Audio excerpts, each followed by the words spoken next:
श्रावण महिना आला की लहानपणाच्या आठवणी जाग्या होतात. श्रावण महिना म्हणजे सणावारांचा, उपवास, व्रतवैकल्पांचा महिना. या श्रावण महिन्यामध्ये सणावाराला, व्रत उपवासाला एखादा गोड पदार्थ आई नेहमीही बनवायचीच. त्याच्यामध्ये हा बुंदीचा लाडू आम्हाला खूप आवडायचा.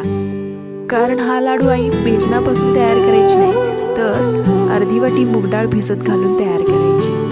ही डाळ 2 तास भिजवली की मग त्याची बारीक अशी पेस्ट करून त्याच्या भज्या तळून घ्यायची. आम्हाला वाटायचं आम्हाला खायलाच भज्या केल्यात, पण नाही, ती लाडू तयार करायची त्याच्यापासून. भज्या बारीक वाटून त्याचं पीठ तयार करून ते साखरेच्या पाकामध्ये घालायची. बाजारात मिळतात तसेच लाडू तयार करण्यासाठी आई त्याच्यामध्ये थोडा रंग पण घालायची. मस्त ऑरेंज रंगाचे लाडू तयार व्हायचे.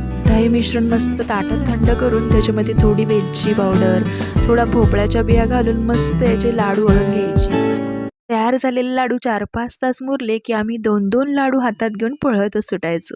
मजा काही वेगळीच होती ती.